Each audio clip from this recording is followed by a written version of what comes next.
Welcome back to the Positive Gains podcast. My special guest today is Brady Turner.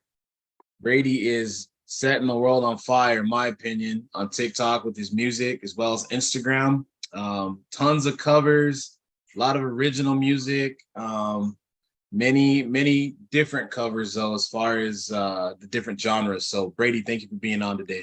Oh man, thank you so much for having me. I really appreciate that. That's so kind.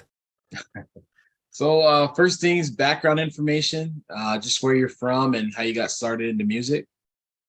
Okay, so I grew up in Mobile, Alabama. I grew up in a very southern state with a pastor for a dad and a mom who was a musician and the church musician. So she was like the band leader, and so I grew up around music. All my brothers are pretty much musical. Even my oldest brother Brandon, who's adopted, is he had an ear for music. Even though he's an athlete, he was playing piano and stuff as a kid. So really there wasn't anyone in my family who wasn't doing some form of music growing up. But whenever I found out my wife Sydney was pregnant a couple years ago, we moved to Knoxville, Tennessee. So that's where I've been recently. Really, since all the professional music stuff started, I've been up here. But I sort of made that transition right before COVID happened, out of working for my dad back home into going full time into the music thing. But yeah, so now I'm 25 and I've got a daughter who's a year and a half old now, which is crazy to say, and my wife Sydney, who we've been married for coming up on 5 years. So yeah. But as far as the background, yeah, I played in church starting when I was like 13 or 14, playing guitar for my mom and her church band. And she pretty much taught me everything. And my older brother Bradley, who, if people want to look him up, he's incredibly talented. He's Bradley Thomas Turner on Instagram and on TikTok and stuff. And he actually blew up on TikTok before me, like a while ago. And I think he's up to like 30K or something right now, and he's just killing it. He's a composer, but he plays bass, and that's his first instrument. And he taught me pretty much everything I know as far as music theory goes. He's just like a music theory genius. Wow. And when I was like probably 15 or something, he was like, "Look, I'm going to be really hard on you as far as music goes, but when you get older, I promise that you'll appreciate it." And I really do. I mean, he really got me to a point where I could play with other musicians in like a gigging setting, in a professional setting. Wow. And so, like you said, growing up in Mobile, I can tell now. Now things are making sense when I look at the grand scheme of things as far as music, because especially like you were saying in the church, Sure. I feel like a lot of people get their start in church, and Hmm. I feel like maybe that's where you learn, like you said, in the choir, the band, like Yes. the different styles, and church in general. As far as music goes, there's a lot that people can learn. I am not a singer, obviously, but I've been in church all my life, and I always enjoy watching the people sing and Hmm. the different styles. So makes total sense, what you're saying. Yeah, that was my first. Those were the first singers that I idolized for sure. You know, my mom and the people that she thought were good at church, and the people who she would talk up were definitely the people I wanted to be like as a kid. And my mom was definitely like, on Sunday morning, she was definitely playing like the gospel station. So Yeah. even though my church was very much like CCM white music, I grew up Mhm. with also that like black church music, which is what I really drifted towards as I got older. Which all the music that is adjacent to that, is what I'm really into now, like R&B and blues and soul, and those are where my big influences come from. So there's definitely that through line of my mom on Sunday mornings playing like, whatever was on the radio, probably like Marvin Sapp or somebody like Yeah. that. Um, and yeah, that definitely was where I started to hear those big chords and vocal runs and all that kind of stuff. And then so how I found you, I was on TikTok and scrolling on the for your page and just scrolling, and I like a Mhm. lot of different like covers and people that are singing. So I think, after a while you like so many that TikTok kind of puts that, obviously on your page. Right, right. And then yeah, I saw you on the keys, and couldn't really see your face. And then after the first chord, I knew, I was like, okay, it's New Edition. And yeah, I love the rendition of it. Then I clicked and watched more, and that's also what I was saying, man. There's so much. I don't want to say an expansion, but you cover so many different genres. I mean, Adele was on there, Sam Smith is on there, Coheed and Cambria, Hmm. Paramore, Al Green. I was like, my God, this guy's like a jukebox. So, Man, thank you. if you had to say, musical inspirations, and I imagine there's probably some gospel in there, Sure. who would you say? Yeah, I mean, Marvin Sapp came up right immediately because I just remember something clicked around the time I was like probably 13 or 14, maybe a little bit older. Once my brother Bradley really started investing um in my music, and I almost said career, but at that time it was really just about he really just wanted me to be as good as I could be, and that's really always been his thing. He doesn't care about recognition or about, like some people like me. I'm thinking like my what's the height of success, like winning a Grammy or going on like a world tour with like some big artist. Bradley just wants to be the best that he can be and feel good about it himself, and so that's always inspired me to just like try to be on a technical level true to myself and as good as I can physically be at my instruments and stuff. um but Oh, I just totally lost my train of thought. Oh no. What did you ask me right before that? My Just you, influences. yeah, your influences. So the Marvin Sapp thing, like that was something that clicked for me, is Bradley kind of pushing me to like step outside of the four chord CCM stuff. And I just Right. remember at some point in the 13 to 15 range, like hearing Never Would Have Made It and some of his bigger songs like In the Garden and stuff, and being like, oh, you can play a lot more than just a couple of chords, and like you can experiment outside of the key and come back in. Right. And that started to open up a whole world of stuff that I didn't grow up with, like the old school R&B. Like New Edition was not on the radio in my household growing up. You know what I mean? That was Yeah. definitely something I had to seek out. And a lot of that was through playing music with predominantly black musicians back home in Mobile. So Mhm. when I started getting into the whole like wedding gigs and stuff like that, when I started trying to find the money in music, all my friends pretty much who were making money in music were black church musicians primarily.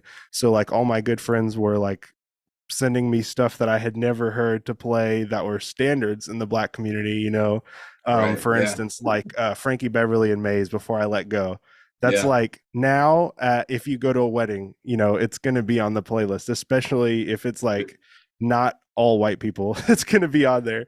They expect Um, you to know it. Yeah. Yes, yes. But when I started gigging, I had never even heard that song because, like, at 17 or 18 or however old I was when I learned to play it, I had literally never heard it. Like, my parents weren't listening to that kind of stuff. I Right. think the only foray into that besides gospel music would have been like Earth, Wind, and Fire. Oh, My dad was very much like a more of a yacht rock guy, so he had like the Doobie Brothers and Chicago, that kind of stuff. So they yeah. definitely are influenced by those, but it was just decidedly not black music. You know what I mean, for the most Right. part. So it took some doing on my part and some like taking some advice from other people to check out some new stuff. But I fell into hard like at 17 or 18. Donny Hathaway was number one, probably, maybe forever, all time favorite, just like singer, songwriter, everything. Yeah. And then just like by happenstance, of course, Layla Hathaway, his daughter, His is daughter. a Yeah. huge inspiration, and every bit as good as her dad in just in a completely different way. Um, and then Stevie Wonder, which I'll say my parents definitely had some Stevie on. Everybody's parents probably had Stevie on, Yeah. even if they were really religious. We definitely had the classics for sure, but I really dove into like him from the time he was a little kid until even now. Like he still makes music, which is crazy. He's still touring and stuff. Um, who else? Oh man, there's so many. And then you did point out like the kind of like emo pop punk stuff that also permeated like my Yeah. middle school, like Paramore, Coheed. Coheed was really a later one. My older friends and stuff were into them, I remember, and were always like putting me on them. But I saw them live actually in Knoxville just a couple months ago, and Wow. I heard that oh, what's it called? In Keeping Secrets of Silent Earth, that song that I recorded. Hmm. I heard them play that live and was like, oh, I've got to figure this out. And of course, it's like one of their biggest hits, but I wasn't that familiar with their discography before that. Um, but yeah, I mean, I went all over the place. There was a metal period, you know. Yeah. There was the punk stuff. So like my brother Bailey played in a punk band. Bradley played in hardcore bands and stuff when we were younger. So there was this weird confluence of like I'm playing church music every Sunday and Wednesday. On the weekends, I'm like playing hardcore or whatever metal music, whatever is cool to me at the time. And then as I got older, I got more and more sucked into this like I want to be like all these R&B guys. I want to play all these chords. I want to like understand what's happening in these songs because when I listen to them, my brain just explodes. And then I feel like in just the last 2 or 3 years, I've really found my actual what I would call like my voice in music, Right. which is definitely like I said earlier that like R&B, soul, pop sort of bent. And I had just haven't been able to get away from that ever since I found it. And then I've also been so encouraged by the people who are showing up from TikTok and Instagram and stuff to be like, dude, this is your thing. Make sure you keep Yeah. doing this. You know, once people start saying that and you're already feeling that, it's like, okay, I feel like I found my lane. And another thing is that I feel and see is like, especially in R&B, there's a lot of great singers. And I remember like back in the day, like for example, and I don't want to just say Prince because Prince was like all over, but Prince would Mm-hmm. put on a show. He would, do the keys, he'd play the guitar. I mean, he was everything was like 100%. 100%. Everything was a show, and I feel like nowadays things have dwindled down a little bit when it comes to R&B. So I feel like Yeah. with you playing instruments, like the keys, that really resonates with people because I don't know. I feel like it just sets the tone and it just puts people in a mood to just pay attention because now everything is centered on you, Mm-hmm. watching you, and then now you're going to sing. So do you think that maybe that's a lost art, like in music in general, that maybe people are going away from playing Mm. instruments? I definitely I agree that there's definitely been a trend of that, you know, as far as like people have moved towards a lot of backing tracks, a lot of and a lot of that to be fair is like budgetary constraints, you know, when a label sends out a pop artist, it's easier for them to send out like or if you're on no label like me, and you're going out, it's easier to have like say just a drummer and a front man and everything else is backing tracks or whatever. You'll see like a lot of pop people doing like it's a guy with a drum pad and a girl with a keyboard and everything else is in the tracks. Some of that is necessity, but I definitely feel strongly that as much as I can, I really want it to be a live experience, you know. Right. That's part of the reason that I haven't brought a band on a big tour yet, and like I said, a budgetary constraint is the main reason, but uh I want to do it in a way that is like you're saying, it's like a full blown experience. I don't want to just Right. say I know a bunch of really good musicians. They can play to a click really well. You know, I can send them the backing tracks. All the important parts are in there, and people will be happy and have a great time. You know, it'll Right. sound good. But no, I agree that there is a little bit of that like. But then the coin goes both ways because I see people like Tank and the Bang as like a very modern act that puts on a real live show with like a guitar player and a drummer and horns and backing vocals and they're doing like this really modern take on like poppy hip hop and R&B and stuff, but it's a real live experience. So there's definitely people doing it for sure. And I mean of course I could list so many, like I just thought of Isaiah Sharkey, who's like one of my biggest influences right now. He plays guitar for John Mayer, but he's Oh, just an okay. insane writer and singer and player in his own right. If anybody hasn't heard him, but definitely a dream collaborator right now for sure. But yeah, man, there's definitely people doing it for sure. There's people doing it for real, and I think there's maybe even a push right now against some of the like artificial stuff. You know, you talked about your for you page on TikTok and what gets sent to you. What gets sent to me is a lot of people singing with auto tune on their voices, like Wow. but presenting it like it's live. You know, Right. there's a lot of that going on. So I do think I see a pushback to that as well. I think there are people who come to my page and say like, we really love that we can tell you're really singing live. This isn't Yeah. pre-recorded or whatever.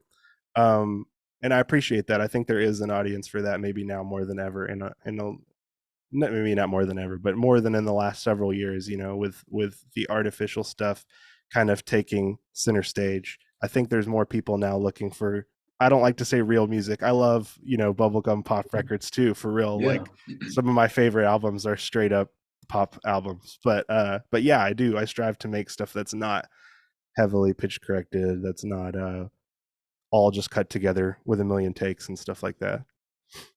And what would you or how would you describe your music, to anybody that's maybe never heard or only heard a little bit? Maybe they only know you off the covers, Mhm. because obviously you're deeper than that. So how would you describe your music to somebody? So I would definitely, I always try to do the elevator pitches. It's generally a mix of R&B, soul, and pop music. You're almost never gonna catch me.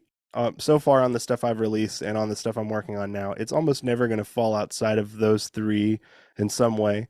Because if it's not in the R&B and soul, it's probably gonna be in the pop realm. Sometimes I'll use the word alternative, but I feel like that's kind of a catch-all for just what I can't think to call it. You know what I mean? Right. Um, but yeah, I would say people compare me a lot to Teddy Swims and Alan Stone. Yeah.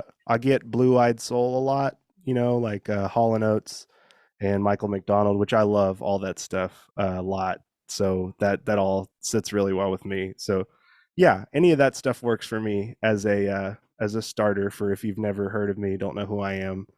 I think if you like the covers, there's a good chance that you'll like the music, especially the stuff I'm working on now. I'm really excited. I feel like I've finally found my voice in this lane of soul and pop and R&B where I don't feel like I'm just regurgitating, which it's really easy to do, especially in a Right. genre like this where people have expectations, especially like you said, when a lot of people only know me from the covers. It's easy to want to just replicate hit songs or whatever, but I'm really happy with the balance we're taking of being influenced, but trying to further and show respect for the genre. So yeah, I hope people will follow me on this. And so what are you working on right now? So I just finished. We just wrapped funding for on Indiegogo for 3 new albums and a tour. So right now I'm working on 2 albums worth of cover songs. One's going to be focused more on piano covers, like the "Can You Stand the Rain" cover, stuff like that, and then the other one is going to be focused more on guitar covers. So still singing, but just playing the guitar. And then I'm going to have a whole nother album, still hopefully this year. I'm hoping to do all this in 23. Um, but I'll put out some singles and then I plan to put out another album of originals.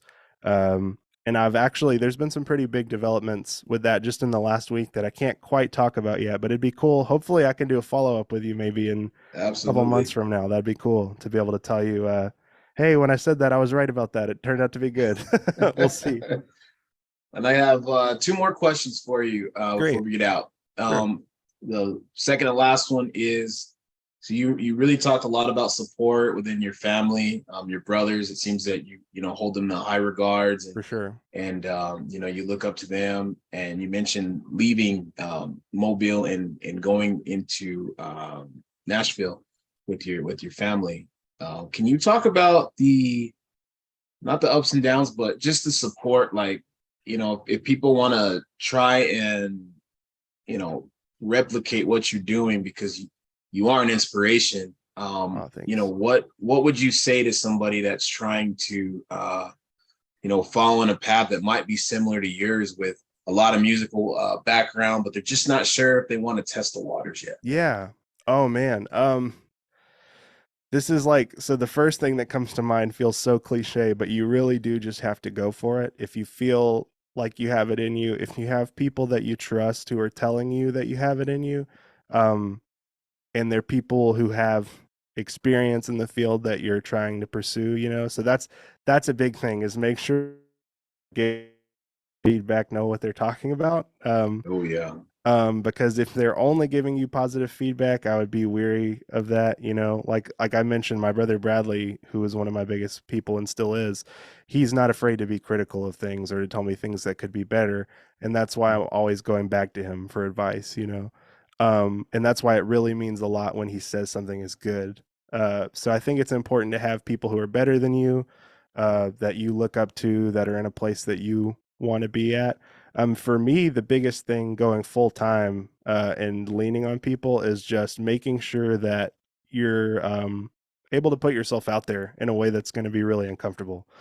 Mm. Because I was not excited to ask people for money. You know what I mean? I wasn't excited to start telling venues, "Hey, I'm going to need more than what we've been getting because now I'm full time. This is how I'm Right. making my money." So there were some places that said we can't afford to pay you anymore, but eventually, um, new opportunities arise. If you keep pushing, and you demand what you're worth, you'll find the market that is right for you. And some of that takes time. Some of that takes turning down stuff that maybe you really want to do it, but the money isn't good, and you don't want to set that standard for yourself. Sometimes you have to make those decisions. And sometimes you have to go back to the drawing board. I definitely last year really wanted to like go up a level and not do certain types of jobs anymore. Um, but sometimes you got to just feed your family. You know what I mean? Right. And there were times where I had to do stuff like background music gigs or whatever, just to make ends meet. And at the end of the day, like I'm still playing music, and I just have to remind myself like this is so much better than whatever enter your job that you don't want to do in there. Um, but for people that are scared to take the next step that want to do it, for me, I was never not scared, to do it. It's just a matter of deciding like I can either feel this way forever and not go for it, or I can just feel this way for a little while and see what happens. Wow. That makes total sense, man. My last thing is kind of cliche, but I think you'll enjoy it. So if you were, let's say you were, I don't want to say stranded, but if you could only take five of your favorite albums of all time, and again, it could be your own music too. Five of whatever you'd like. What would you take Okay, if that's all you could listen to? 5 albums for the rest of my life. Yeah. Okay, so I'm gonna say first there's a live Donny Hathaway record. It's a handful of live recordings of him and some of his hits and some covers, and it's just like all the most inspirational stuff for me. There's a cover of Stevie Wonder's Superwoman on there that's like outrageous. If anybody's never heard his version of Superwoman, um, so I'll take that. Number one, it's called "These Songs for You." It's by Donny Hathaway. Number two is going to be Talking Heads "Stop Making Sense," which is a live album from the 80s that's just out of this world. There's a live concert that goes with it. If anybody's never seen Talking Heads "Stop Making Sense," it rules. Number three is going to be, you know what? Number three is going to be "Voodoo" by D'Angelo, because that's maybe my favorite album right now, and Yeah. maybe I'll still say that when I die. It's just outrageous. Those sessions, the Electric Lady sessions, the Soulquarians era, if people don't know about that, Questlove, D'Angelo, Jay Dilla, Erica Badu, all these just insane, powerful black artists in one studio making like the craziest, loosest, like amazing feeling soul music. Definitely go check that out. And then Pino Palladino like was in the mix too. Let's see. So I'm at four. This is going to be four. Um, let's see. So we've got D'Angelo, we've got Talking Heads, we've got Donny Hathaway. Um, number four is going to be um it's going to be Smoking at the Half Note by Wes Montgomery, which is a live jazz record that I really just started listening to maybe 2 years ago. And still, it's one of those that if I want to like listen to something that I totally can't wrap my brain around. So like as a musician, you have people who who have like the ear for hearing chords and stuff like that, if you hear like a Hmm. pop song on the radio, if you tune into it, you're like, okay, I can hear that this is like a 4-6-5 progression or whatever. And there's some people in my life that are crazy and they're like, yeah, this is in the key of D and that's like a G, B minor, A progression or whatever, and they can tell. Um, and I have that to an extent, but when there's something like Coltrane or Wes Montgomery or somebody or Joe Pass or some crazy jazz musician on, my brain doesn't do that. My brain just goes like, "What the hell is happening right now?" And I can follow bits and pieces, but I have to really like re-experience it over and over again before I can wrap my brain around the what they're actually playing. So that would be one that if I had a lifetime, I probably would still find new things. So we'll say Smoking at the Half Note is number 4. And number 5 is going to be number 5 is going to be the Beatles White Album. Okay. Just going to get a classic Beatles album in there. You know what? No, get the Beatles out of there. Number 5 is Pet Sounds by the Beach Boys, and that's my final Okay. answer. Wow. That's one of my favorite albums of all time, and I secretly maybe think that album is better than any Beatles album. Wow. I might get in trouble for that right there at the end. I love that album. I think it's a masterpiece. If I ever need inspiration, that's another one that I'll just put on and be like, what was going on in the 60s when he did this? Yeah. Hey, I can't knock it, man. I love it. It's well rounded. Very Yeah. honest answers. Oh, thanks. And I'm sure that was a tough one. I Oh, probably could if have I made listen to 50. this back, I will be killing myself. Like, no, you forgot XYZ. Like, Yeah. yeah. Yeah, I wanted to make it tough. I thought 10 and I I love said, it. let's just do 5. Oh, we'd be here all day with 10. Yeah, I love it. Yeah. And sorry, social media, where are you at? Where can people Yeah. find you? So pretty much at Brady Turner Music on everything. The easiest thing to do if you're not sure is to go to bradyturnermusic.com.